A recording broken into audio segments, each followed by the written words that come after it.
Bismillahirrahmanirrahim. Assalamualaikum warahmatullahi wabarakatuh. Alhamdulillahi rabbil alamin. Wabihi nasta'in ala umurni waddin. Wassalatu wassalamu ala ashrafil anbiya'i wal mursalin wa ala alihi wa sahbihi ajmain, amma ba'du. Hadirin jamaah Masjid Agung Sunda Kelapa yang sama-sama dimuliakan Allah Subhanahu wa taala. Alhamdulillah, kita ucapkan terlebih dahulu ahlan wa sahlan pada orang tua dari Syekh Ali beserta keluarga yang alhamdulillah telah hadir di tengah-tengah kita untuk menyaksikan dan mendengarkan kajian kita pada malam hari ini, dan juga para jamaah sekalian dan juga para pendengar setia Radio MSK 1530 AM. Semoga selalu dalam lindungan Allah Subhanahu wa taala. Dan alhamdulillah pada malam hari ini, malam penuh dengan keberkahan, kita kembali berjumpa dalam mengikuti kegiatan rutin kita, yaitu pengajian ba'da maghrib, yang pada malam hari ini insyaallah seperti biasa materi kita kajian umum, dan seperti apa yang sudah diinfokan terlebih dahulu oleh guru kita pada malam hari ini, bahwa malam hari ini insyaallah akan ada sesi tanya jawab dan juga beberapa pertanyaan dari jamaah insyaallah akan dijawab oleh Syekh Ali Saleh Ali Jabir pada kesempatan yang penuh mubarakah ini. Untuk itu marilah sama-sama kita awali dan kita buka majelis kita dengan sama-sama membaca Ummul Kitab Suratul Fatihah, memohon keridhaan dari Allah Subhanahu wa taala dan juga keberkahannya dan juga kemudahan dalam menerima ilmu agama yang disampaikan oleh guru kita. Dan juga ada permohonan dari jamaah, mohon doa dari jamaah sekalian untuk kesembuhan dari Bapak Budi Waluyo yang sedang sakit dan dirawat di rumah sakit. Semoga Allah Subhanahu wa taala menyembuhkannya, dan juga untuk saudara-saudara kita yang belum berkenan hadir mungkin karena sakit atau ada hal lain yang mendadak, semoga Allah Subhanahu wa taala selalu memberikan keberkahan dan juga kesehatan. Ala hadhihi niyyah wa kullu niyatin salihah ila hadratin Nabi Mustafa Rasulullah sallallahu alaihi wasallam. Al-Fatihah. A'udzubillahi minasyaitonir rajim. Bismillahirrahmanirrahim. Alhamdulillahirabbil alamin arrahmanirrahim maliki yaumiddin. Iyyaka na'budu wa iyyaka nasta'in. Ihdinas siratal mustaqim. Siratal ladzina an'amta 'alaihim ghairil maghdubi 'alaihim waladdallin. Amin. Amin amin ya rabbal alamin. Hadirin jamaah yang dimuliakan Allah, dan sebelum kita melanjutkan dan mendengarkan kajian kita pada malam hari ini, ada satu pengumuman. Kembali kami informasikan untuk para jamaah sekalian bahwa Masjid Agung Sunda Kelapa akan mengadakan Itikaf Akbar di malam tahun baru 2013, yaitu pada hari Senin malam Selasa 31 Desember 2012 sampai dengan 1 Januari 2013. Acara itikaf insyaallah akan dimulai setelah salat Isya sampai dengan selesai ibadah salat subuh. Adapun yang akan menjadi penceramah kita pada itikaf akbar nanti yaitu Syekh Ali Saleh Ali Jabir insyaallah beserta ayahanda tercinta, dan juga muhasabah kembali akan dipimpin oleh Al-Mukarram Profesor Dr. Haji Nasruddin Umar MA.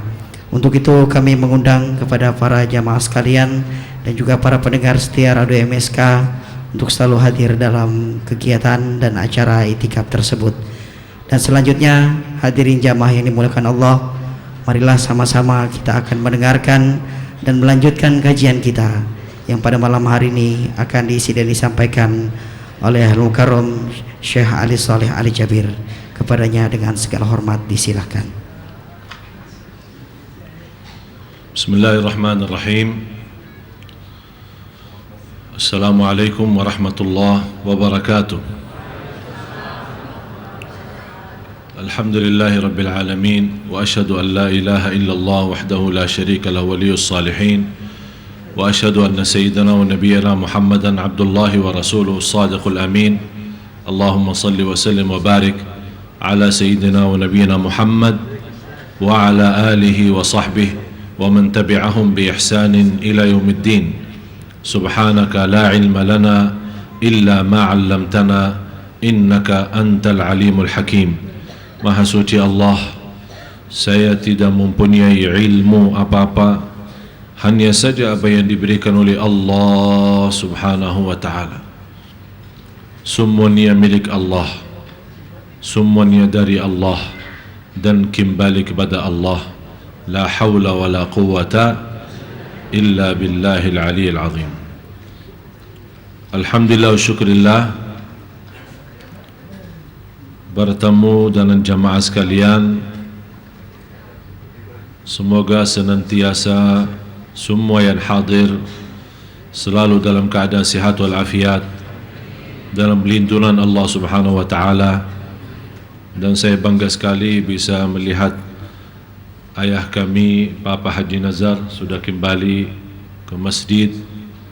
Dan mudah-mudahan insyaAllah penyakit yang dihadapi beliau menjadi ampunan dosa dan menaikkan darajat di sisi Allah Subhanahu wa ta'ala. Dan alhamdulillah malam ini bagi saya yang terindah, bisa mengisi di hadapan jamaah sekalian dan dihadiri acara yang berlangsung dari Sunda Kelapa ini adalah ayah saya sendiri hadir. Semua sudah bisa lihat kan?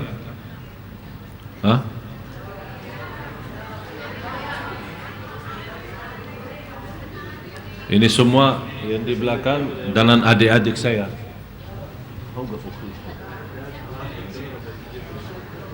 Nah, tolong tunjukkan kameranya. Alhamdulillah. Assalamualaikum. Ini ayah saya sendiri. Kemudian adik saya Abdurrahman.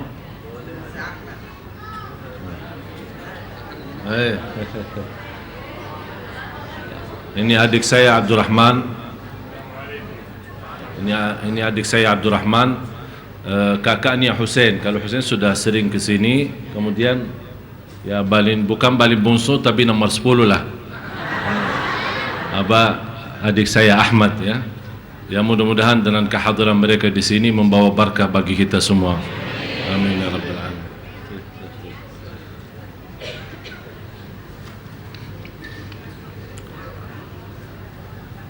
Ayah saya masih muda ya.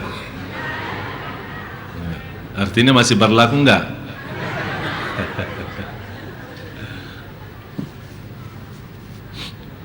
Alhamdulillah, walaupun pertama kali ayah saya datang ke Indonesia, tapi alhamdulillah beliau sangat senang dengan melihat banyak masjid.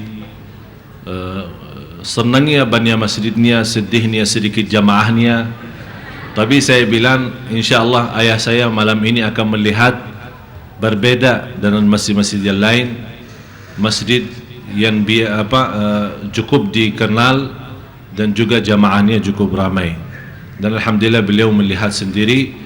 Dan ini bagi saya salah satu nikmat dari Allah, mengizinkan saya berceramah walaupun bahasa yang tidak difahami oleh ayah saya sendiri. Tapi itulah bangga bagi saya, dan saya yakin ayah saya juga bangga karena melihat anaknya sendiri yang membagikan ilmu kepada umat Islam. Mudah-mudahan semua bapa ibu yang hadir, yang memiliki anak, cucu, mudah-mudahan mereka mampu memberikan kebanggaan, kebahagiaan dengan kesalihannya, dengan menghafal Al-Quran, agar insyaAllah kita bisa menjadi orang tua yang bangga dan bahagia dunia akhirat karena kemajuan dan kesalihan anak cucu kita. Amin ya rabbal alamin. Sebagaimana saya berjanji kemarin, untuk Rabu yang terakhir, dan saya mohon maaf Rabu kemarin saya tidak sempat hadir, dan saya sudah minta izin dari jauh hari sebelumnya karena ada acara Bapak Presiden di NTB Lombok, ulang tahun NTB kemarin, dan diberikan kepada saya kepercayaan untuk berdakwah keliling di seluruh NTB, Bima, Dembu, Sumbawa, kemudian Lombok Timur, Lombok Barat, Lombok Utara, Lombok Selatan. Jadi Bapak Ibu jangan berfikir saya pulang ke Lombok sekarang menjadi tempat istirahat. Dulu saya kalau pulang ke Lombok, pulang ke rumah, pulang ke istri, pulang ke mertua, beristirahat. Tapi sekarang malah banyak jadwal daripada jam istirahat saya di Lombok. Tapi alhamdulillah sangat luar biasa masyarakat di sana, respon masyarakat, dan bisa menerima dakwah kami selama berada di daerah NTB, Nusa Tenggara Barat. Dan kembali sebagaimana saya menjanjikan setiap Rabu terakhir memberikan kesempatan tanya jawab Ustaz Farouk, mana beliau karena saya masih sulit membaca bahasa Indonesia, saya tolong bantu, saya buta huruf.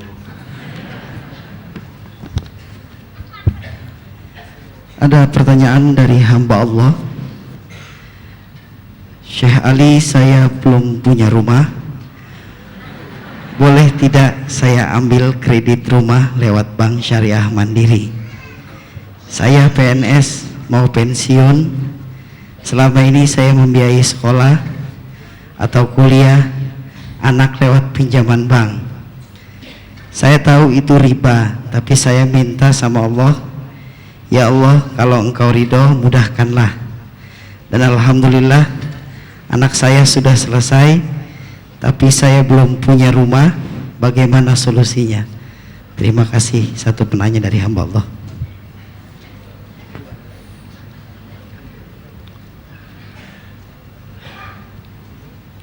Dimulai pertanyaannya, saya hamba Allah. Bapak Ibu, sebenarnya kita belum tahu kata hamba Allah. Cuma terlalu gampang kita sebutkan diri sebagai hamba Allah. Para Nabi dan Rasul memohon kepada Allah menjadi hamba Allah. Para Nabi dan Rasul membuktikan kehambaannya kepada Allah. Kalau kata hamba Allah, berarti Bapak Ibu kita benar-benar lahir batin sudah sami'na wa ata'na. Kalau kita mau benar-benar jadi hamba Allah, buktinya atas segala nikmat kita syukur, atas segala ujian kita sabar. Tidak ada apa lagi lebih daripada syukur dan sabar, ridha. Lebih tinggi lagi daripada ridha itu adalah cinta kepada Allah Subhanahu wa taala. Tapi mohon maaf, kita belum bisa menjadi hamba Allah yang sebenar-benarnya. Walaupun mau tidak mau, kita memang hamba Allah. Tapi kita membentukkan diri sebagai hamba Allah belum terwujud. Dan pertanyaannya Ibu tadi, Bapak Ibu, Indonesia dalam hubungannya sehari-hari, dalam kebutuhan sehari-hari, banyak umat Islam tidak terlepas menggunakan riba. Dan banyak yang belum sadar bermasalah kehidupan kita itu adalah sebabnya riba. Orang punya rumah sudah hasil riba, beli rumah, mobil hasil riba, punya usaha biarpun usaha kecil lewat riba. Kira-kira kita mau apa sama Allah? Kalau memang kita berkuburu mencari rezeki tapi dengan cara riba. Dan kita lupa firman Allah, wa may yattaqillaha yaj'al lahu makhraja. Barang siapa yang takwa kepada Allah Subhanahu wa taala akan diberikan jalan kemudahan dari segala kesusahan. Bukan hanya segitu saja, wa yarzuqhu min haitsu, akan diberikan rezeki yang tak pernah nyangka, tak pernah terbayang, tidak pernah terfikir. Tapi salah satu kemudahan yang dibolehkan oleh ulama, apalagi di Indonesia sudah mulainya ada bank syariah, kita boleh lewat bank syariah dengan sistem Islami, tapi dengan syarat, termasuk bank syariah tidak boleh mensyaratkan seandainya ada keterlambatan dalam membayar atau melunasi tagihan, kalau kena denda atau istilah lain bunga, walaupun itu bank syariah, tetap hukumnya riba. Jadi hati-hati. Sekarang biasa bank-bank biasa, kalau kita ada tagihan tanggal sekian, kalau lewat satu hari atau hari-hari tertentu tidak melunasi tagihan itu, otomatis akan kena beberapa persen. Semakin telat lagi semakin naik. Bank menamakan bunga, merubah kata riba, seolah-olah dengan rubah kata bunga daripada riba barangkali bisa merubah hukumnya. Ya, hukumnya riba tetap riba, biarpun diganti nama dan nama yang menarik perhatian atau nama bagus, ya riba tetap riba. Tapi lewat bank syariah setahu saya masih aturannya aturan Islami. Tapi saya ingatkan kembali, kalau anda disyaratkan dalam transaksi pinjaman lewat bank syariah, disyaratkan akan kena denda saat anda telat membayar dalam tagihannya, itu sudah termasuk riba, tidak boleh melanjutkan pinjaman itu. Bapak Ibu, tapi bagaimana keadaan yang sudah lalu? Yang sudah lalu tidak usah dibahas.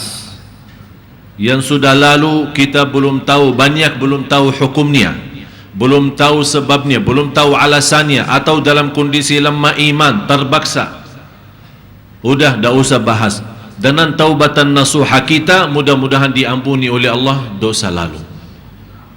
Kita punya modal yang sudah termasuk dalam bank, kemudian terisi dalam tabungan kita uang riba di atas modal. Uang kita 100 juta, akhir bulan ternyata kita melihat rekening isinya lebih daripada 100 juta, berarti tambahan itu berapa persen, itu namanya riba. Kita berhak mengambil modal kita, menjaga modal kita, lebihnya jelas riba. Tapi bagaimana cara kita menggunakan yang lebih itu? Daripada dibiarkan diambil oleh bank, boleh kita ambil, tapi bukan digunakan untuk pribadi kita, keperluan kita, tapi kita bisa membantu kebutuhan umat Islam dalam kebutuhan umum. Jalan umum, WC umum, misal terminal bis, WC-nya kotor, rusak, kita perbaiki. Ada masjid tidak boleh perbaiki masjidnya, tapi kamar mandi masjidnya boleh. Ada parkiran masjid yang cukup kecil, terganggu, tidak berfasilitas untuk jamaah, dengan uang itu bisa kita gunakan.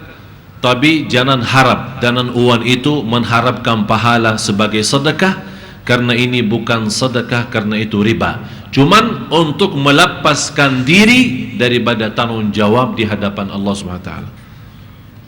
Oleh karena itu, kembali lagi intinya, lewat bank syariah tidak menjadi masalah, tapi hati-hati saat disyaratkan ada kena denda. Kalau kita telat bayar tagihan kita, itu sudah jelas riba.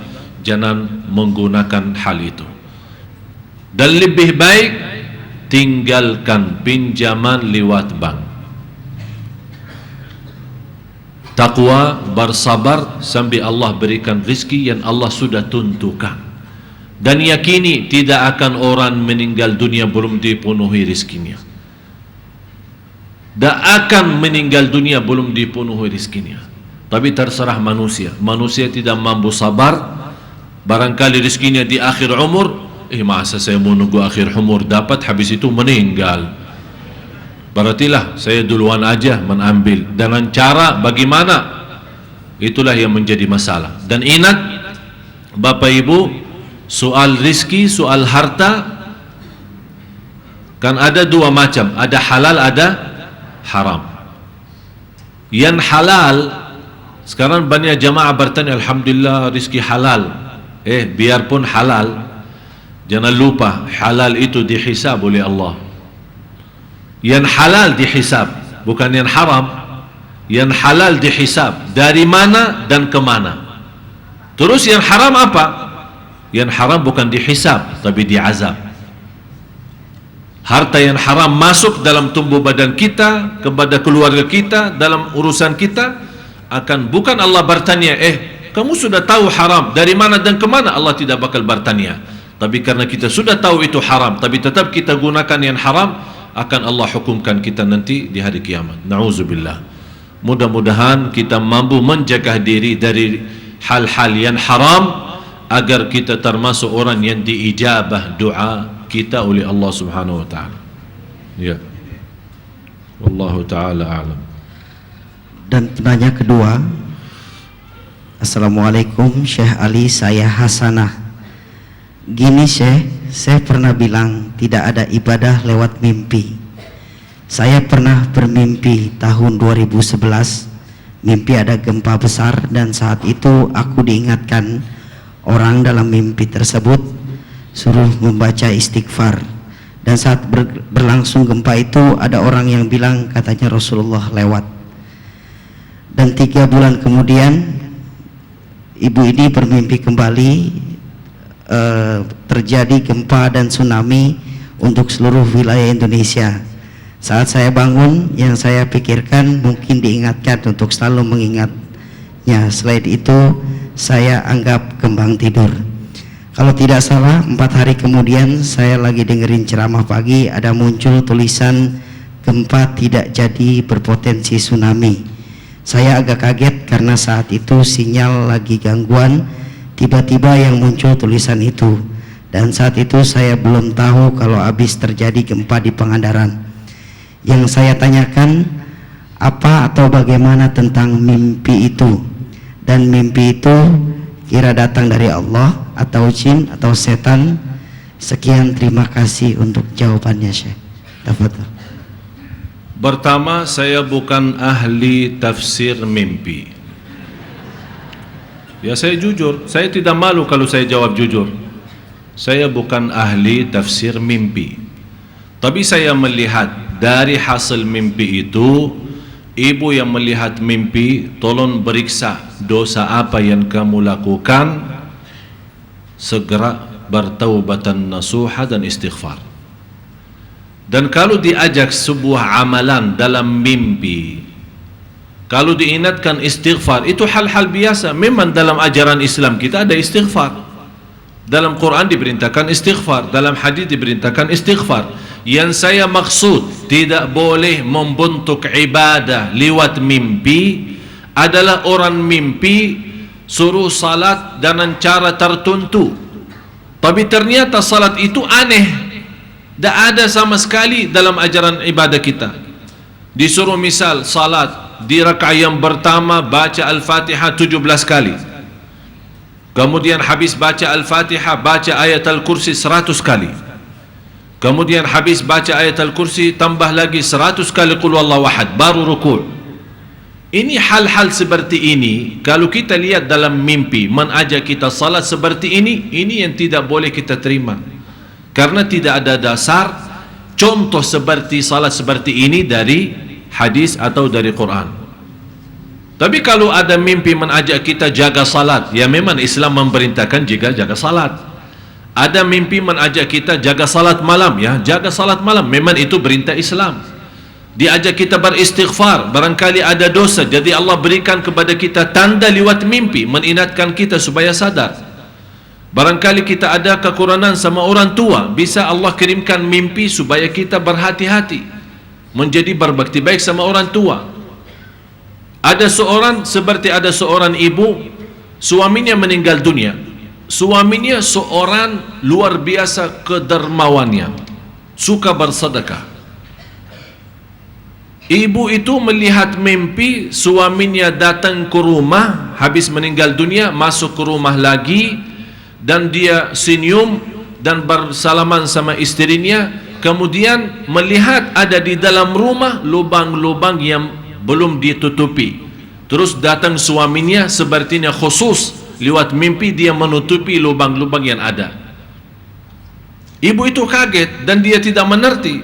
Saya menerjemahkan, ibu lanjutkan dan teruskan kebiasaan suami kamu bersedekah. Itulah dengan sedekah ibu Allah menutupi lubang-lubang yang belum sempat suaminya menyampaikan sedekah ke tempat tertentu. Jadi dalam hal seperti ini, sebagai kita hamba Allah Subhanahu wa taala, dan alhamdulillah kita memiliki dasar yang kuat, Quran dan sunnah Nabi sallallahu alaihi wasallam, dan Rasulullah tidak meninggal dunia sampai disempurnakan agama. Jadi apa yang disampaikan Rasulullah SAW sudah telah sempurna. turunnya ayat al-yawma akmaltu lakum dinakum wa atmamtu alaikum ni'mati wa raditu lakumul islama dina. Jadi telah Allah ridha Islam sebagai agama kita, Allah sudah sempurnakan. Jadi tidak ada tambahan lagi lewat mimpi. Disuruh zikir dengan cara yang sekian, atau cara tertentu, atau salat dengan cara tertentu, sudah jelas bedanya. Jadi tidak ada bentuk ibadah baru lewat mimpi.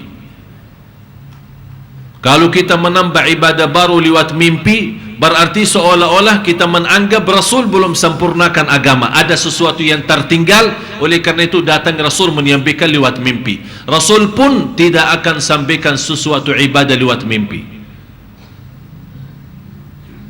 Tapi kalau ada mimpi mengingatkan hal-hal kekurangan kita agar kita sadar, mungkin di antara kita yang suka berbicara yang tidak-tidak, gosip orang, ghibah orang, fitnah orang, Allah bisa lewat mimpi, karena Allah melihat ada sesuatu tanda baik di dalam diri hamba itu, tapi belum ada orang bisa menasihati, atau belum ada orang tahu kekurangannya. Allah masih kasih sayang kepada hamba itu, Allah kirimkan tanda lewat mimpi.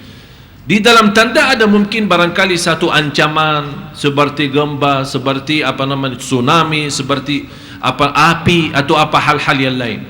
Oleh karena itu jamaah sekalian, kita mengambil hikmah daripada mimpi. Kalau anda melihat sesuatu kebaikan lewat mimpi, bersyukurlah kepada Allah Subhanahu wa taala. Dan kalau anda melihat sesuatu keburukan lewat mimpi, mentiup di sebelah kiri 3 kali dan a'udzubillahi minasyaitonir rajim. Ya Allah, aku berlindung kepadamu ya Allah dari mimpi yang saya lihat. Dan jangan cerita mimpi yang buruk itu kepada orang lain. Itulah sunnah Rasulullah SAW. Lihat mimpi buruk, begitu anda bangun kaget, tiup sebelah kiri 3 kali. Tiup bukan ludah ya, tiup saja cukup. Tiup ke sebelah kiri 3 kali dan isti'adzah, a'udzubillahi minasyaitonir rajim. Dan jangan cerita mimpi itu kepada orang lain. InsyaAllah kata Rasulullah SAW, barang siapa yang lakukan hal itu akan diselamatkan oleh Allah dari mimpi yang buruk itu. Wallahu ta'ala. Ada yang mau bertanya? Kayaknya banyak yang lupa tidak memberikan tulisan. Yang mau bertanya langsung silahkan, kami berikan mic-nya. Baik jamaah, dan sebelumnya kami persilakan langsung ibu-ibu dan bapak-bapak, kita langsung buka, bertanya langsung dijawab sama Syekh. Begitu tolong dipersempit pertanyaannya dan mohon sebutkan nama terlebih dahulu. Terima kasih.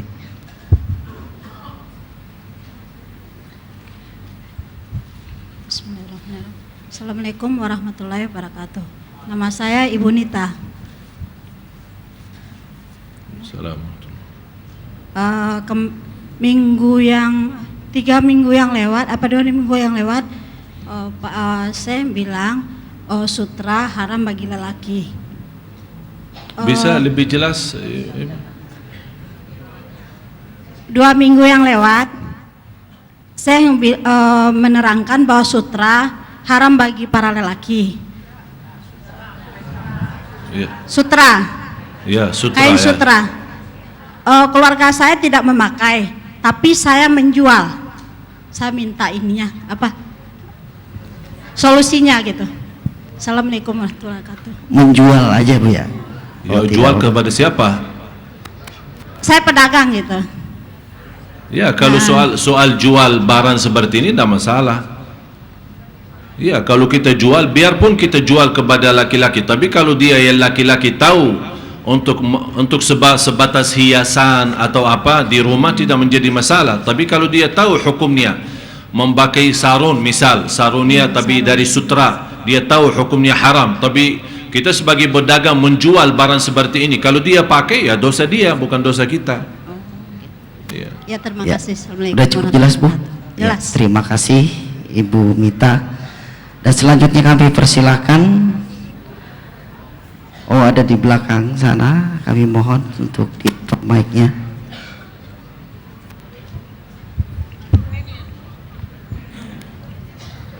Dan sampai mic-nya ke belakang, saya menyampaikan kepada jamaah sekalian, seorang ibu dari jamaah Masjid Sunda Kelapa, dia mohon tidak disebut nama sebagai hamba Allah Subhanahu wa taala. Saya menyampaikan ribuan terima kasih kemarin menyumbang kepada untuk yayasan dan majlis ta'lim kami yang insyaallah akan diresmikan tanggal 1 Januari jam 1 insyaallah di Rawamangun. Bapak Ibu sudah diundang semua, undangan umum. Dia menyumbang kepada majlis kita 50 juta. Jadi saya menyampaikan banyak terima kasih dari jemaah kita di sini. Dia tidak mau disebut namanya, dan juga ada banyak yang lain yang kirim lewat rekening yayasan atau rekening pribadi saya yang 50, semua ada namanya satu persatu. Ada yang 50, ada yang 100, ada yang 3 juta, ada yang 150, ada yang 200. Semuanya sudah tertulis dan tercatat. Mudah-mudahan semua yang memberikan sedekahnya dan infaknya dibalas oleh Allah Subhanahu wa taala. Dan sekali lagi juga ribuan terima kasih kepada seorang ibu jamaah kita juga yang menyampaikan cincin mas kawinnya yang sudah dinilai harganya 7.285.000, dan kita terima kasih mengucapkan mudah-mudahan Allah Subhanahu wa taala membalas dengan balasan yang diridai Allah dunia akhirat. Amin ya rabbal alamin. Ya, silahkan. Sudah sampai mic-nya belum? Assalamualaikum warahmatullahi wabarakatuh. Sedikit. Iya. Salam. Nama saya Sari, mau nanya Syekh, apakah benar Nabi Khidir itu masih hidup? Itu aja. Assalamualaikum warahmatullahi wabarakatuh. Waalaikumsalam warahmatullahi. Simple, singkat, padat. Iya. Syekh mungkin. Sekarang pertanyaan saya kepada Bapak Ibu, kalau Nabi Khidir hidup atau mati, gunanya bagi kita apa? Kelebihan bagi kita apa? Apakah nanti Allah bertanya di hadapan Allah di hari kiamat, Allah bertanya soal salat kita atau bertanya sudah ketemu Nabi Khidir atau tidak? Tidak ada kan? Berarti Bapak Ibu, itu namanya ilmu fadul. Ilmu fadul artinya ilmu yang tidak ada manfaat sama sekali. Yang kita harap mencari ilmu yang bermanfaat bagi kita. Mau hidup, mau mati, itu bukan urusan kita sama sekali. Seperti ada orang bertanya, siapa nama Ashabul Kahfi?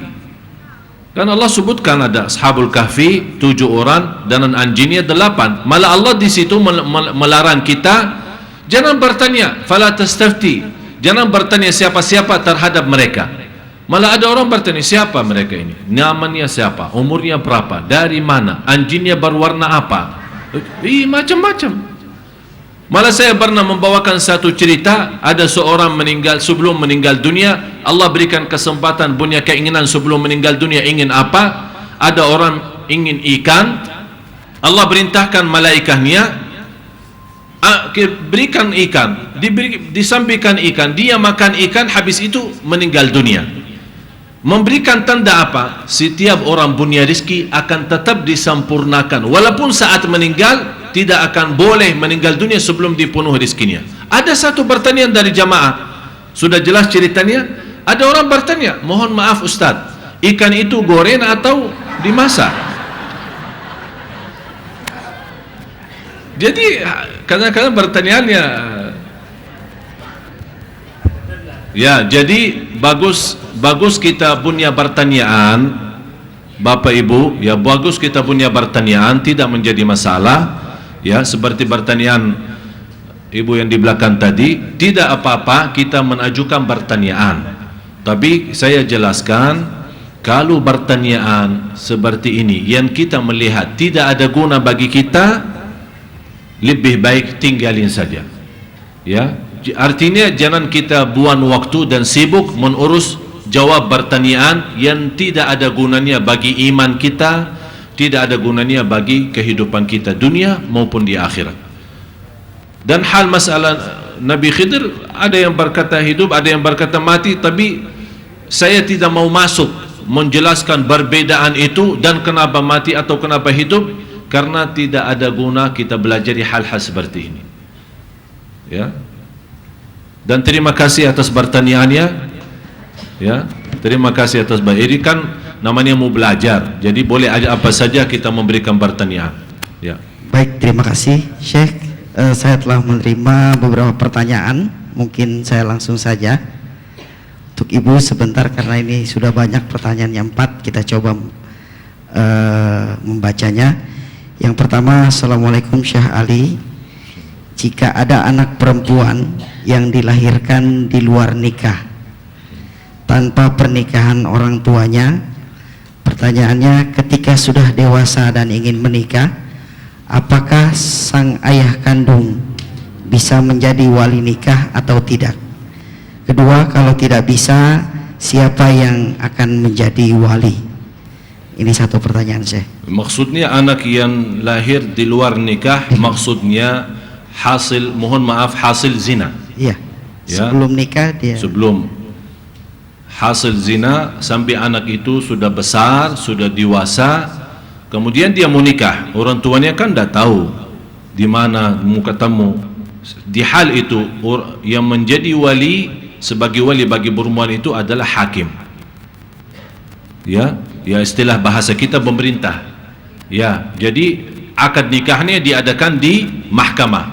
Ya, di pengadilan, dan hakim yang menjadi, alasannya kehilangan apa, disebutkan kehilangan, jangan disebutkan hasil perbuatan dosa atau tidak, disebutkan orang ini tidak punya orang tua atau tidak punya wali, jadi digantikan dengan hakim. Ya. Walaupun orang tuanya ada, maksudnya suami istri sebelum nikah ada. Ya, kalau orang tuanya ada, yang maksudnya laki, ya perempuan tidak bisa jadi wali, ya. Ya laki sebagai ayahnya atau pamannya atau apa namanya kakeknya, ya seperti itulah yang menjadi dari pihak laki-laki boleh. Kalau dia tidak ada sama sekali dan hakim tidak mau mengikut urus sebagai wali, kalau dia dewasa, dia bisa mewakili orang lain, artinya menjadikan orang lain wali sebagai dari salah satu keluarga. Ya. Tapi yang jelas hal seperti ini kembali kepada hakim. Ya. Wallahu taala. Baik, terima kasih. Dan selanjutnya ada penanya, yaitu yang menanyakan hukum talak dari suami yang syah menurut Syekh Ali, Al-Quran dan hadis. Hukum talak menurut Syekh Ali. maksudnya cerai seorang yang bernikah dengan cara sah, iya. dengan apa, artinya suami istri secara syar'i, secara islami, ijab kabul wali, bukannya nikah lengkap, ya, kemudian jadi talak. Artinya jadi talak begini, kalau suaminya berkata aku ceraikanmu, itu sudah jatuh satu talak. Kalau dia berkata aku ceraikanmu 3 kali, tetap jatuhnya satu talak, walaupun masalah ini ada berbeda pendapat, ya, tapi tetap jatuhnya satu talak. Diberikan waktu sampai masa iddah. Masa iddah 3 kali halangan. Sudah muazzan? 3 kali halangan. Selama masa iddah, suami yang sudah menjatuhkan talak kepada istri berhak untuk rujuk, kembalikan istrinya tanpa ada syarat. Tapi kalau sudah habis iddah, habis 3 kali halangan, dan dia ingin kembali kepada istrinya, habis sudah sama-sama damailah, sama-sama baik, mau dikembali, tidak bisa kembali kecuali dengan nikah baru, mahar baru, nikah baru, ijab kabul baru, dan pesta baru, uang lagi bayar baru, ya, jadi bayar lagi, ya, kalau sudah habis iddahnya. Tapi kalau dia talak pertama kemudian kembali, tidak lama talak lagi, kembali lagi, kemudian talak yang ketiga, habis yang ketiga kembali, habis yang ketiga itu tidak bisa kembali lagi kecuali, walaupun habis iddah, tidak bisa kembali lagi kecuali dia nikah dengan orang lain, kemudian orang lain ceraikan, baru bisa kita mendapatkan kembalikan. Tapi sekarang ada satu sistem, ya, mulai muncul di Indonesia. Kalau ada orang sayang sama istrinya tapi sudah terlanjur 3 kali talak, rujuk, talak. Tidak bisa rujuk lagi. Dia sewa orang miskin. Pak, ini nikah sama istri saya, 1 malam aja ya, jangan macam-macam ya. Betul, ada. Dia artinya kontrak orang, kamu nikah sama istri saya, padahal ini bukan istrinya lagi. Ini kan sudah selesai, sudah pisah. Dia masuk kepada ini istrinya, kemudian malah dia syaratkan, jangan kamu macam-macam ya, ijab kabul, dia tidur 1 kamar, kamu tidur 1 kamar. Besok ceraikan dia langsung dalam surat, supaya saya itu tidak bisa dikembalikan karena belum ada, mohon maaf, belum ada berhubungan dengan suami baru. Jadi hati-hati dalam hal itu. Yang jelas ucapan cerai dalam 1 atau dalam 3, dalam 1 ucapan, aku ceraikan 3 kali sekaligus dalam 1 kata, itu tidak termasuk kecuali 1. Masa iddah selama 3 kali halangan. Kalau selama 3 kali halangan bisa kembalikan istrinya, tambah syarat, tambah apa-apa, tapi tetap ada saksi supaya terhitung sebagai sudah ada cerai, supaya tidak terlupa soal cerai itu ya. Nah, wallahu ta'ala. Penanya selanjutnya, pertanyaannya, bolehkah bersedekah pada orang yang tidak sholat dan memberi pekerjaan kepada orang yang tidak sholat, dan bagaimana hukumnya? Maksudnya orang Islam? Iya, bersedekah kepada orang yang tapi tidak menurut sholat. saya kalau orang tidak salat bukan orang Islam lagi. Orang mau memberikan bersedekah, kembali kepada nawaitu kita. Kalau kita nawaitu, mudah-mudahan dengan sedekah kita dia bisa rubah, bisa menjadi lebih baik, bisa Allah bukakan hatinya, boleh, tidak menjadi masalah. Jadi niat kita menghilangkan kesusahan yang dihadapi, melunaskan hutangnya. Apalagi kalau kita sampaikan, saya bantu, tapi kamu juga perhatiin salatnya dong, jaga salatnya baik-baik, supaya dia juga sadar. Mudah-mudahan lewat bantuan kita Allah bukakan hatinya. Tapi kalau kita rasa, kalau kita bantu tapi tetap dia tidak berubah, malah tidak ada respon, tidak ada perhatian, malah tambah parah, dan dia bisa menggunakan sedekah itu dengan hal-hal haram, tidak boleh. Malah justru yang berguna bagi kita dunia akhirat, kita memberikan sedekah kepada orang saleh yang jelas-jelas dia bisa gunakan harta itu, zakat itu, sedekah itu untuk mendekatkan dirinya kepada Allah. Kita terlipat mendapatkan pahala membantu orang saleh mendekatkan dirinya kepada Allah Subhanahu wa taala. Nah, wallahu taala.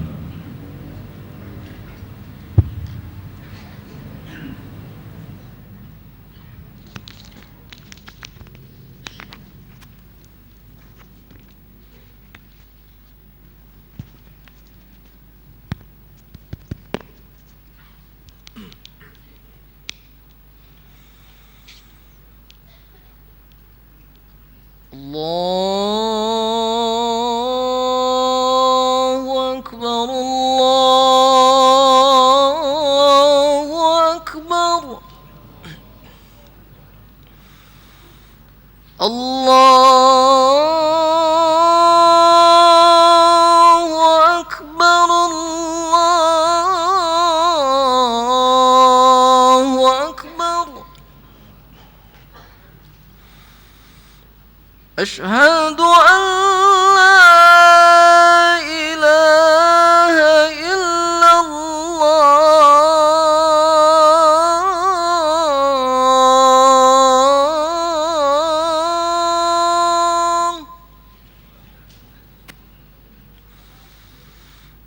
Asyhadu an la ilaha illallah.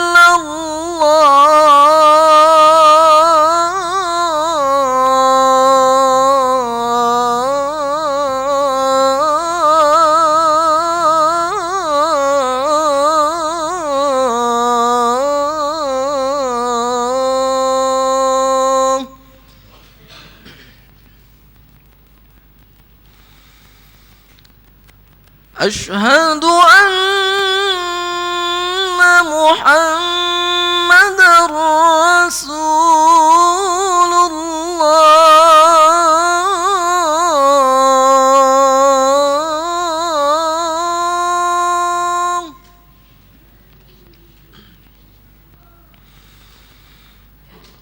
أشهد أن محمد رسول الله.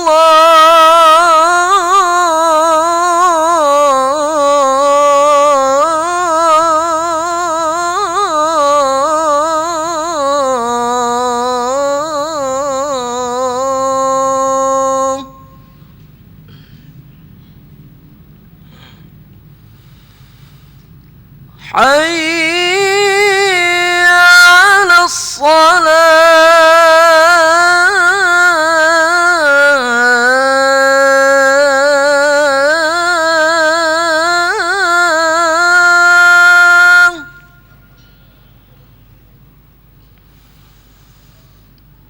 حي على الصلاة.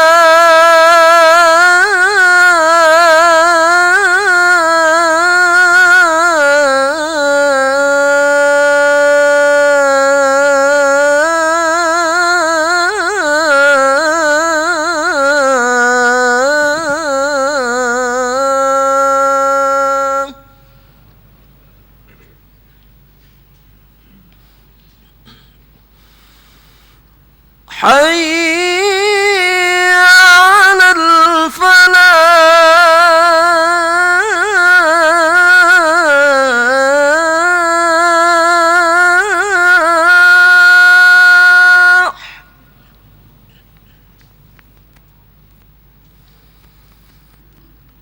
حي على الفلاح.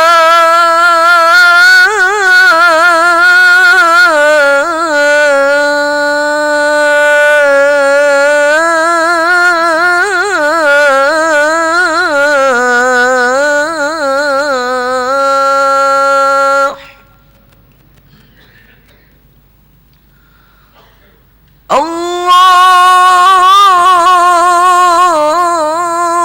أكبر.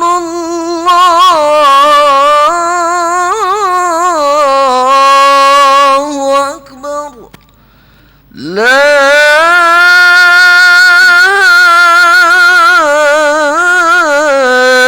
إله إلا الله.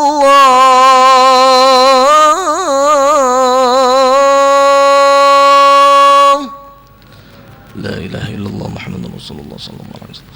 اللهم رب هذه الدعوة التامة والصلاة القائمة آت سيدنا محمدا الوسيلة والفضيلة والشرف والدرجة العالية الرفيعة وابعثه مقاما محمودا الذي وعدته إنك لا تخلف الميعاد.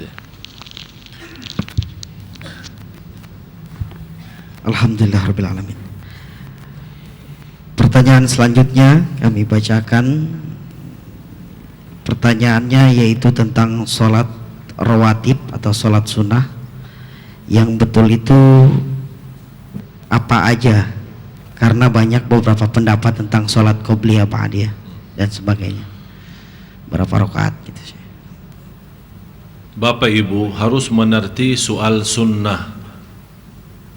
Yang beda sunnah mutlaqah sama sunnah rawatib. Maksudnya rawatib yang terlibat dengan salat fardu, qabliyahnya maupun ba'diyahnya, itu namanya rawatib. Yang tidak ada kaitan dengan salat fardu itu namanya sunnah mutlak, umum, seperti duha, tahiyatul masjid, sunnah wudu. Sesuai hadis yang sahih, Rasulullah SAW menjelaskan ada 12 rakaat. Barang siapa yang menjaga 12 rakaat dalam sehari dan malam akan mendapatkan rumah dalam surga Allah Subhanahu wa taala.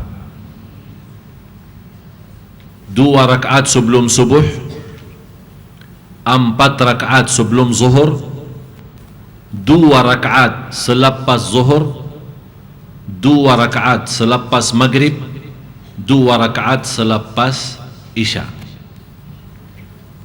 2 subuh, 4 sebelum zuhur, jadi berapa? 6.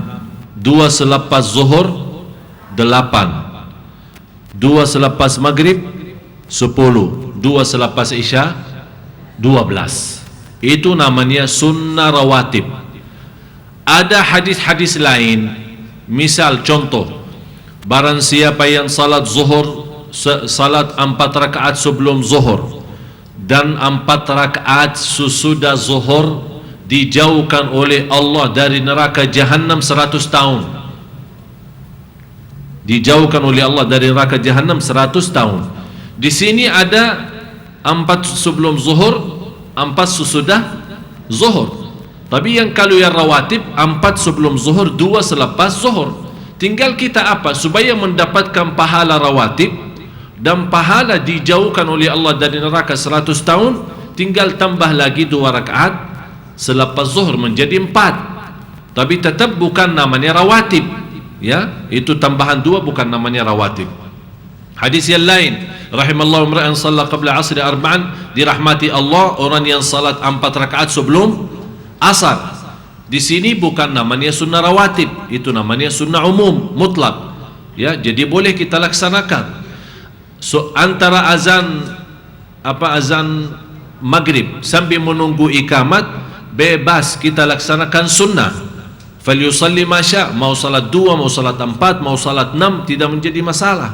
Ada juga hadis antara maghrib sama isya, mau salat berkali-kali, berbanyak-banyak sambil menunggu azan isya, itu semuanya tidak termasuk sunnah rawatib. Sudah jelas? Jadi sunnah rawatib yang terkait dengan salat fardu hanya 12 rakaat sesuai hadis yang sahih. Lebihnya itu adalah sunnah-sunnah umum. Tapi manfaatnya sunnah rawatib ini di luar sunnah umum.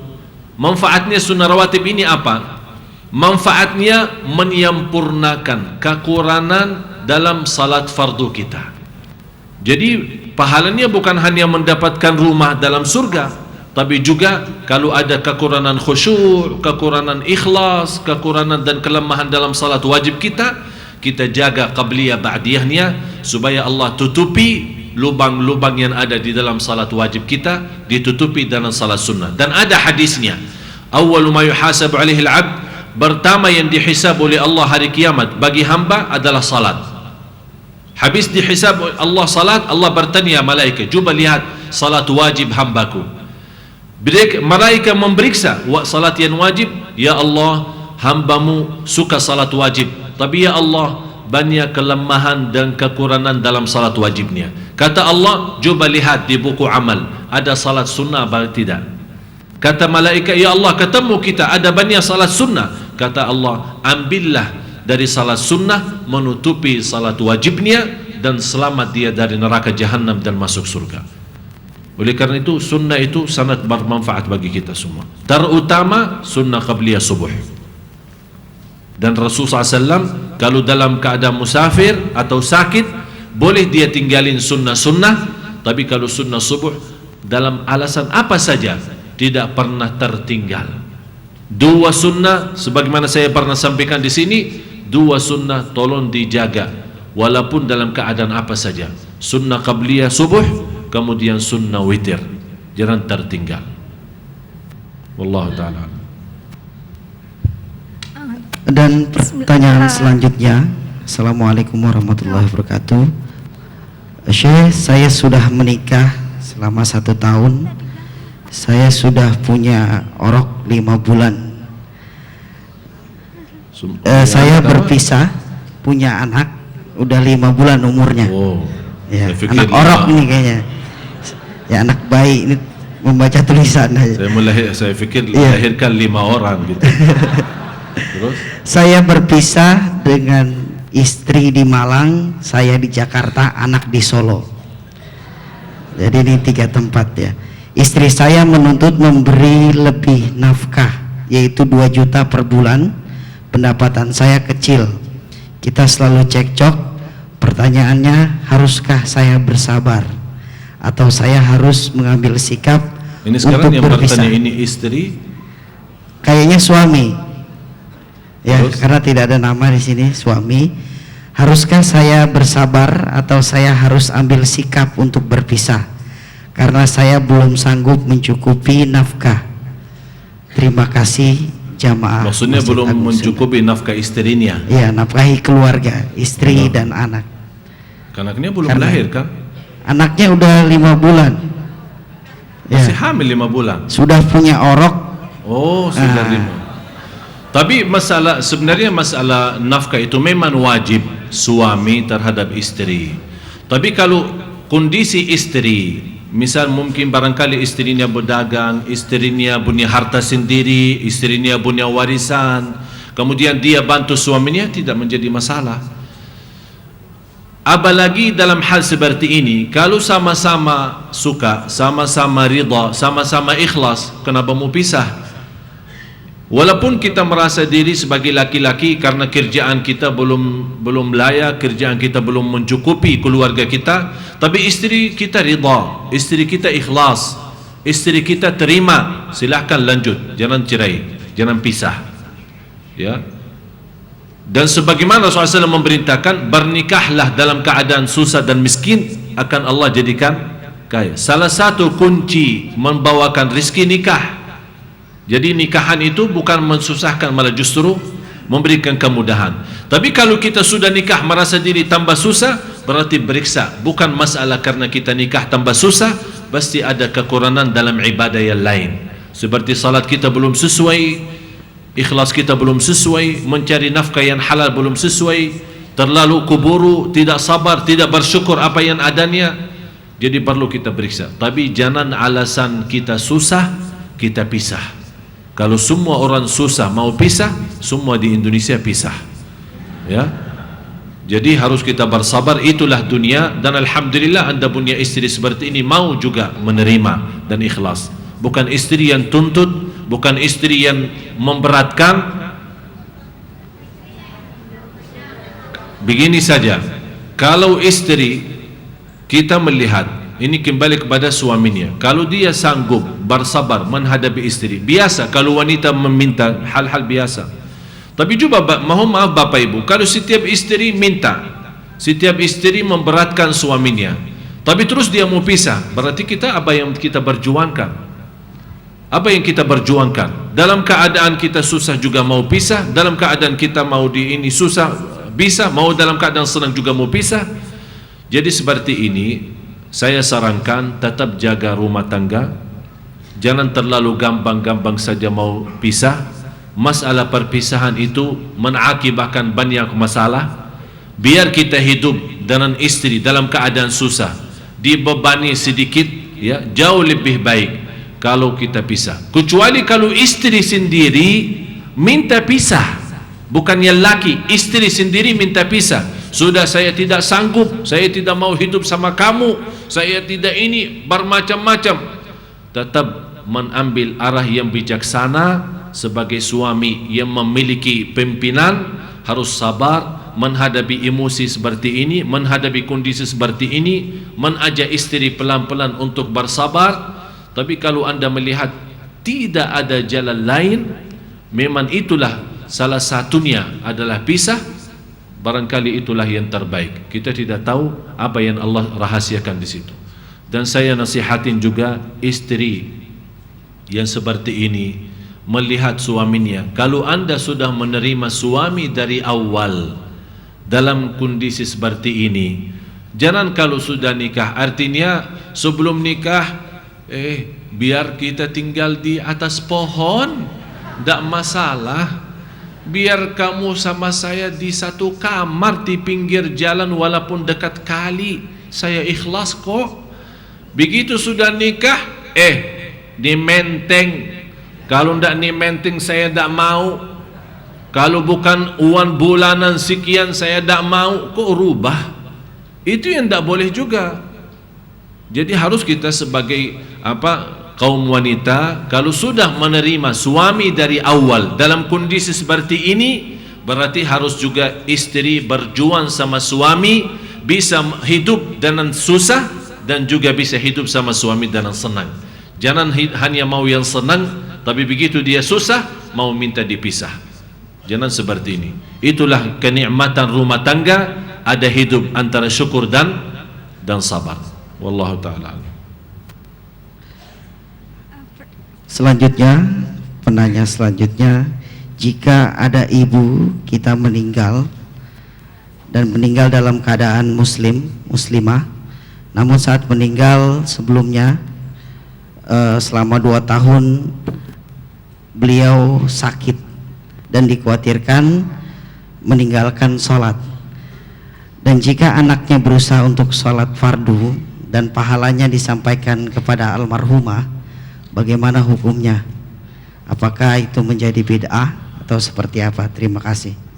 Dalam kondisi orang sakit, Islam tetap mewajibkan laksanakan salat. Tapi kita tidak tahu ibu ini sakitnya apa. Kalau artinya sakit tambah sadar, artinya sakit pinsang, sakit koma, ya, tidak sadar, tidak tahu apa-apa, tidak ada kewajiban salat. Karena termasuk rufi'al qalamu an thalath, termasuk Allah sudah mengangkat taklif atas 3 orang, termasuk orang yang diantaranya yang tidak sadar, dia lagi sakit tapi pinsang, tidak sadar, bisa 1 minggu baru dia sadar, atau bisa 1 bulan. Selama 1 bulan tidak ada kewajiban salat karena dia dalam kondisi tidak sadar. Tapi kalau dia sebentar sadar, sebentar tidak, saat dia sadar tetap laksanakan salat, saat dia tidak sadar tidak menjadi masalah ketinggalan salat. Tapi tidak ada di dalam Islam anak atau keturunan mengganti salat orang tuanya. Yang ada mengganti puasa. Kalau kita punya orang tua sudah meninggal dunia dan dia memiliki kewajiban puasa, kita bisa ganti puasa. Tapi kalau salat tidak ada. Cukup kita berbanyak doa, berbanyak istighfar, berbanyak sedekah untuk orang tua kita. Allah Subhanahu wa taala ampuni dosa mereka. Dan Allah Maha tahu kondisi mereka saat dia sakit. Tapi tetap Bapak Ibu, Anda melihat ada orang sakit, pimpinlah mereka supaya tetap laksanakan salat walaupun dalam keadaan mereka di atas kasur, tidak bisa wudu dan tidak bisa tayammum, boleh dia laksanakan salat tambah bergerak walaupun dengan nawaitu dia merasakan ruku' sujud kemudian melaksanakan ibadah. Dan alhamdulillah diringankan bagi orang sakit, tidak bisa wudu bagi tayammum, tidak bisa tayammum cukup dengan nawaitu, tidak bisa berdiri duduk, tidak bisa duduk baring, alhamdulillah diringankan. Jama' qasar boleh kalau lagi sakit, tidak perlu salat zuhur 4 rakaat, cukup 2 rakaat. Dan boleh jama' zuhur sama asar karena ada kesusahan bagi orang sakit bergerak untuk wudu atau bergerak untuk ganti baju salat. Begitu dia dalam sakitnya dia bisa laksanakan salat, tidak menjadi masalah. Tapi tidak ada alasan bagi orang sakit tinggalin salat. Tidak ada alasan bagi orang sakit tinggalin salat. Dan mohon maaf, banyak kita lihat masuk ke rumah sakit melihat banyak orang sakit tapi tidak salat. Sepertinya alasan mereka, ya kita sudah sakit, ya tetap walaupun sakit, inilah salatnya. Termasuk salah satu ibadah yang tidak boleh sama sekali ditinggal dalam keadaan apa saja. Boleh tinggal kapan? Kalau sudah mati boleh tinggalin, atau sudah murtad keluar dari Islam, atau sudah tidak sadar atau gila, sudah gila. Sudah paham nggak? Ya itu. Kalau sudah begini boleh tinggalin salat, tidak masalah. Wallahu taala. Tapi ada 4 penanya lagi. Yang megang mic-nya tadi mana yang di belakang? Ya, silahkan. Baik, sebelumnya kami mohon maaf masih ada 4 penanya di sini di kertas karena waktu kita tidak memungkinkan, tapi kami persilakan 1 orang yang sudah megang mic untuk bertanya. Kami persilakan. Assalamualaikum warahmatullahi wabarakatuh. Mohon didekatkan mic-nya. Saya mendengar satu kaul bahwa seorang wanita itu haram mencabut rambut. Tapi saya memiliki kebiasaan mencabut rambut walaupun sedang dalam kondisi membaca Al-Quran atau tidur. Bagaimana cara menghilangkan hal ini? Mohon maaf, boleh agak pelan-pelan. Sebentar lagi, boleh Anda ulangin pertanyaan. Tarik nafas dulu, tarik nafas, ya. Terus ajukan pertanyaan pelan-pelan dan jelas, ya. Ya. Saya mendengarkan satu pendapat atau hadis gitu ya, bahwa seorang wanita itu hukumnya haram kalau mencabut rambut. Tapi saya itu memiliki mencabut rambut.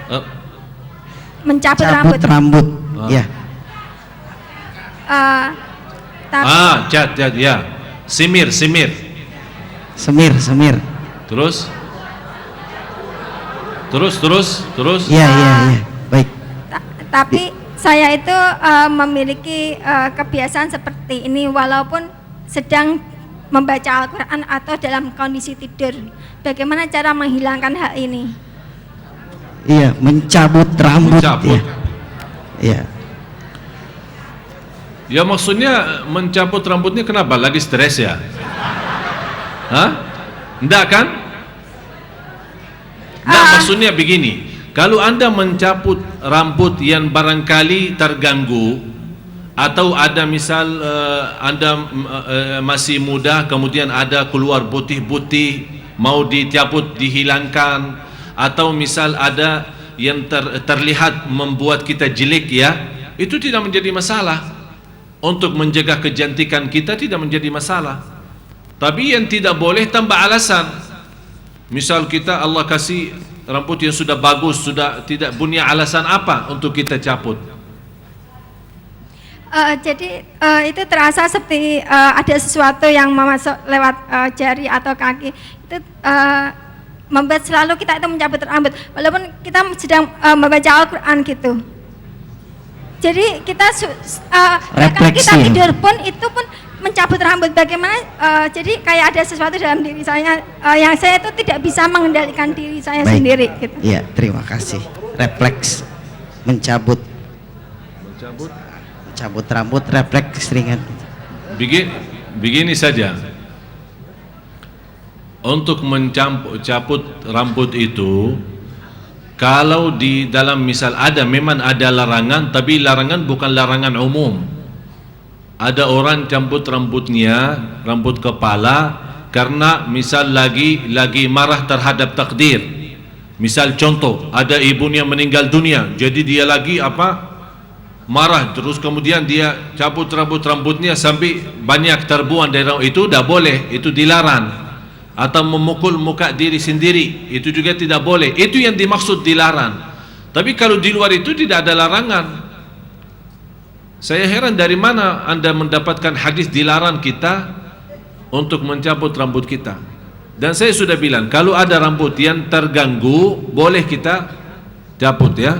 Termasuk alis kita yang sekarang menjadi masalah kaum wanita inu alis yang orang-orang Bani suka cukur alis. Ini kan alis itu memang termasuk ancaman. Ada hadisnya, dilaknati oleh Allah Subhanahu wa taala yang mencukur alisnya. Tapi misal kalau Anda sebagai wanita nampaknya ada kecantikan, tapi ternyata ada sedikit tumbuh bulu-bulu yang mengganggu hiasan muka kita, dan alisnya terlalu double atau terlalu banyak, boleh kita cukur atau rapikan sebatas yang terbatas ya, bukan yang hal-hal yang tapi kalau kita sudah cukup bagus, cuman hanya untuk berlebihan menambah kecantikan, itu tidak boleh. Jadi untuk mencabut rambut itu tidak menjadi masalah, apakah itu kita sendiri atau orang lain ya, seperti yang mencukur, merapikan. Apalagi wanita suka ke salon ya, suka ke salon untuk menambah rambutnya, itu tidak menjadi masalah. Wanita berhak seperti ini, tapi dengan syarat dan alasan dia merapikan dan memperbaiki rambutnya bukan untuk orang di luar, tapi untuk suaminya, untuk dirinya sendiri atau untuk suaminya. Jadi kecantikan untuk suami.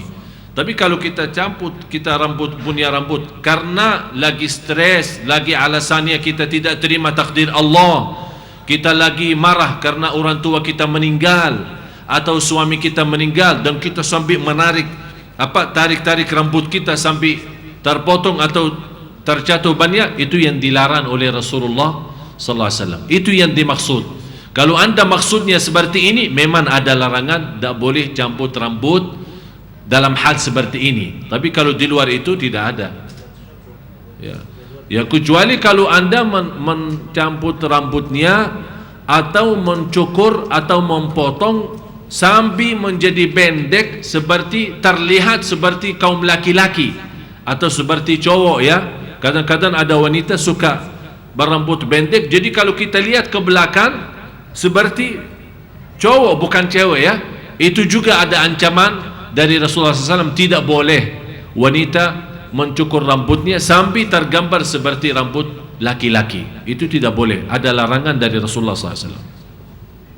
Kalau belum jelas, nanti habis itu ketemu saya aja ya. Ya. Terima kasih, mudah-mudahan apa yang sampaikan bermanfaat.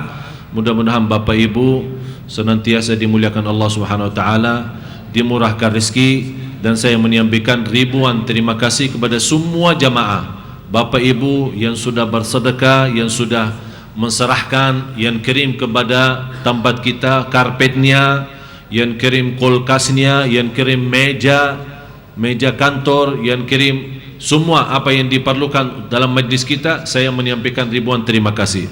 Semoga Allah senantiasa membalas kebaikannya, berlipat ganda rezekinya, dan diterima amal ibadahnya di sisi Allah Subhanahu wa taala. Dan saya ingatkan kembali, insyaallah tanggal 1 Januari undangan umum untuk Bapak Ibu bisa hadir tanggal 1 Januari jam 1 siang. Dan insyaallah mudah-mudahan semua sedekah Bapak Ibu insyaallah dimanapun disalurkan, insyaallah Allah Subhanahu wa taala membalas dengan segala kebaikan dan segala keinginan Bapak Ibu, dan sekali lagi mendapatkan berkahnya orang tua kita yang sudah di alam kubur. Orang tua kita, Bapak Ibu yang sudah bersedekah, mudah-mudahan Allah hantarkan berkah sedekah kita kepada orang tua kita. Terima kasih atas perhatiannya. Akhirul kalam, subhanakallahumma bihamdik, asyhadu an la ilaha illa anta, astaghfiruka wa atubu ilaik. Wassalamualaikum warahmatullahi wabarakatuh. Waalaikumsalam warahmatullahi wabarakatuh. Demikianlah jamaah yang dimuliakan Allah, kajian kita dengan sesi dialog. Semoga apa yang sudah dijawab oleh guru kita bermanfaat untuk kita semua. Dan sebelumnya kami mohon maaf bagi penanya pertanyaan yang belum saya baca karena waktu yang terbatas. Dan insyaallah mungkin di pertemuan yang akan datang. Untuk itu marilah sama-sama, dan selanjutnya kita tutup majelis kita dengan sama-sama baca alhamdulillahirabbil alamin. Wassalamualaikum warahmatullahi wabarakatuh.